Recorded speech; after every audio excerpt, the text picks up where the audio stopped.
Good morning, good afternoon, good evening, whatever time it is that you're watching my channel. Thanks once again for tuning in. My name is Lade, as you already know, and I have a guest here with us, yes, including you, with us today with the name Tomi. Hi guys, thank you for coming and tuning in.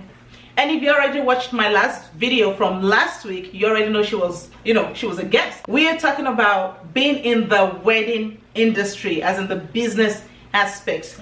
As you already know, and just in case you don't know, since you didn't watch last week, you are loyal. I am an international hair and makeup artist. Oh, well, she said it. Well, I'm a local designer. No, she's an excuse it. Well, I'm a wedding event decorator. I was going to say wedding, but I'm trying not to just, do weddings. Yeah. So I'm an event decorator. So if you have a birthday, whatever it is you're doing, graduation, hey, you're running touch. Yes, you heard that. The best. Yeah. Anyway, so now let's get into this video today. We're talking about being in the wedding industry, point blank period. So we're going to touch on, I know, I have my paper. Yeah, I was going to say, you know we're serious. Cause yeah, so you know we're serious. We don't forget anything. Give you guys great tips. We're going to talk about the business aspect of a makeup artist. Okay. All right. So the business aspect, I think most people, when you first start doing makeup, you start based on your skill. Right. I think the business part is something that you learn as you grow. Sure. Like contracts, how to create contracts, what to have in your contract. I don't think anyone that does makeup has that hands-on from the beginning. So I think it's something that you learn as you go in. The business, you can't just say, okay, this is me, or I know the business. It's a process. So from the business aspect of a decorator, I mean, of course, I'm just starting up, and I was fortunate enough to,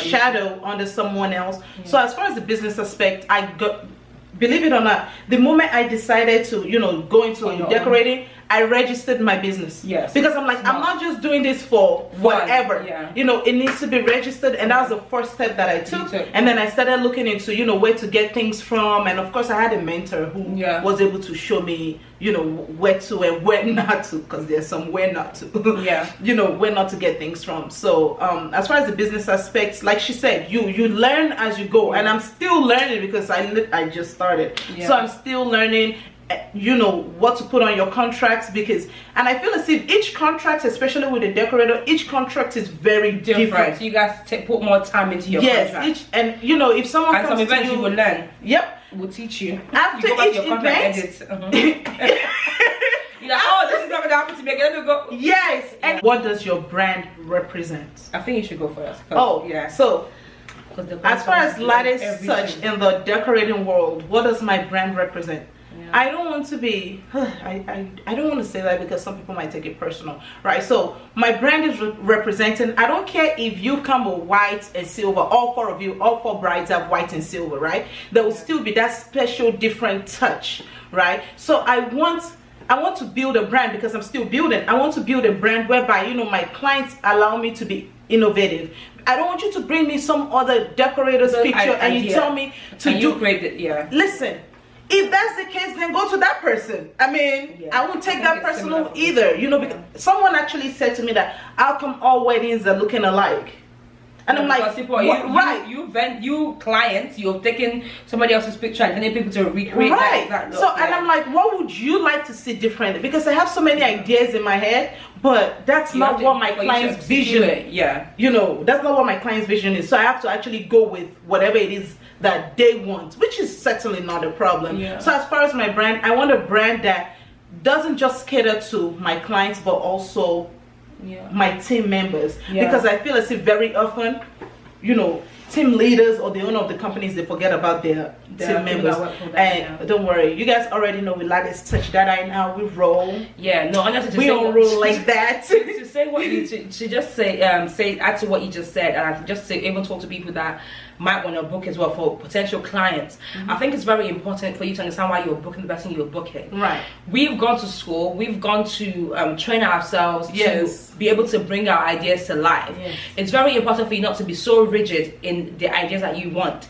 Or be open to your decorators' ideas as well, and you can see how you can merge both together to create something beautiful. Like when people bring a makeup look to me, and it's totally not what I do, because for me, my brand, I'll just answer your question to make it quick. My brand is just me. My slogan is transforming the beauty of a woman flawlessly. My goal is for every woman to look in the mirror and still see themselves, but the makeup is still together. Like cut crease, crazy blue, yellow, purple eyes, that's not me. I don't do that look.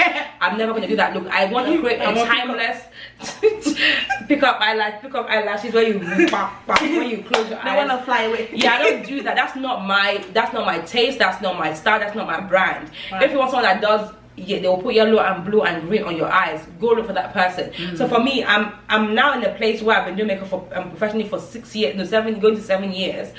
I can say no. So if a client comes to me and they're very adamant about this particular look, if it's not my look, if I know I can't recreate that look very well, I'm not doing it. For example, like special effects kind of makeup, I'm not a special effects makeup artist. So if I'm literally focused special effects. Oh yeah, I mean, yes, special effects makeup artists, like people that do, like when you do movies and things like that, just to make it look like you have blood. They creative special effects, creative makeup. That's not my strong suit. That's not what I do. I can't say because I'm a makeup artist I can do it. So I think you have to be honest with yourself as well. Let your brand be clear. Now let's talk about matching prices. Okay. Because like you already said, your skills has to match your prices. So for me, so starting off with makeup, you have to kind of know what the market rate is as well when you come in. And when you come in, this is when you've spent time to invest in yourself, you've practiced. You're not just, oh, I know how to do makeup for myself, boom, I'm a makeup artist, this person charging $80, that's how I'm going to charge. I'm ready to sis, don't be mooing people's face out here. You have to know what the market price is. Look at the people that you aspire to be like. How much are they charging? The people that are in the middle and the people that are starting up as well. And be honest with yourself. Where are you? Yes, exactly. I'm not saying that you have to charge so ridiculously low because just because you're new. I don't think time has anything to do with skill. Sometimes you can be so skillful that God can just shoot you up in a year. That's not what I'm saying. I'm just saying that your skill has to match what you're charging. Yes, I know people that they're like, oh, I've been in it for 10 years. I'm like, well, you've not improved. Sometimes experience doesn't match the skill. That's what I'm saying. Let your skill match the price. But I think for you it's different as well, like with budgeting and it's almost the same, because you could have been doing it as a decorator. You can be decorating for 10 years, and if you've not invested into like your inventory, if it doesn't speak for the amount of years, then it also evolves too. Like whatever they were doing 5 years ago with decor is not what they're doing now. As far as the budgeting, and we charge based on what you want. If you want glass plate charges on all tables, best believe the bill. It's going to be just ideas match your budget. It's going to, the bill will be just as nice as those glass plate charges. Okay. So let's talk about attitude.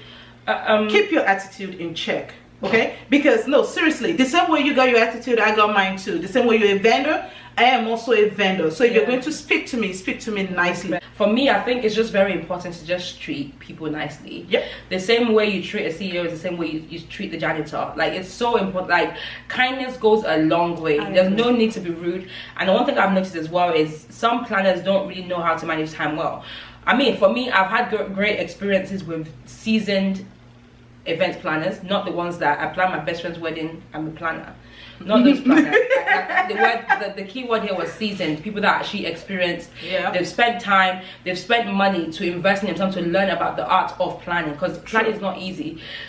You have to just know how to talk to people. I hate when some people feel like it starts with them. Like, oh, no, it doesn't. No, it does not. Be nice to everyone. You never know who might recommend you. Most clients that come my way, they usually don't have, a caterer, a planner. So when they come to me, they're like, oh, do you know blah, blah? And I'm like, oh yeah, you should use so and so. Reach out to, oh, here is this person's number. You never know. It does not start with one particular vendor. It doesn't. I wish people would understand that. I know people that I know that are going to get married. They will come to me first because I'm their first point of contact, because they know me. They might not even use me for makeup, but then, okay, tell me you're in the wedding industry. Do you know a good plan based on the experience? So let's treat each other, vendors, let's just be nicer to each other. Now let's talk about how long it takes to build your brand. I know it's a little all over the place. But you want to go first? I can't really give a specific time, but you have to understand that it takes time to build a brand. You're building a brand, not just a name. It's your name, your brand. You're gonna learn. You're gonna make mistakes. You're gonna learn some new things. You're gonna add. You're trying to incorporate things. Some things will work.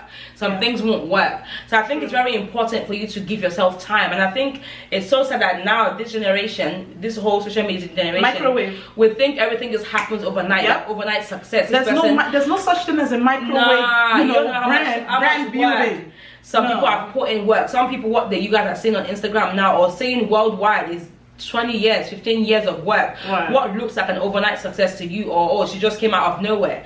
Some people that came out of nowhere, they've been putting in work. Just like the Bible, when David, he was practicing daily before the king went to go and call for him. Right. Don't just like, oh, it just happens, like, oh yeah, it just happens overnight. Right. So you have to really, really spend time, and don't be discouraged. Don't go with the whole social media app, because trust me, in 5 years time it might be Instagram anymore.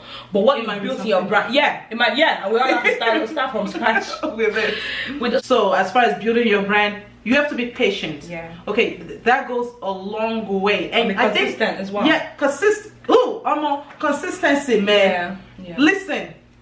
The moment you get frustrated or you feel as if, oh no, you know, this is too much, blah blah blah, that's when you really need to keep pushing. Yes. And it comes with building your brand, and stay honest. Like, who wants to build brand online? As far as how long it takes to build a brand, I'm still building mine. Yeah, I'm because I'm still changing stuff. Like, I'm okay, I didn't like this. Okay, let me change it. Yeah, because I just started, and you're going to learn as you go. People will teach you. People will make you learn, even if you don't. Yeah, even if you don't, you will learn by force. By force. you will learn.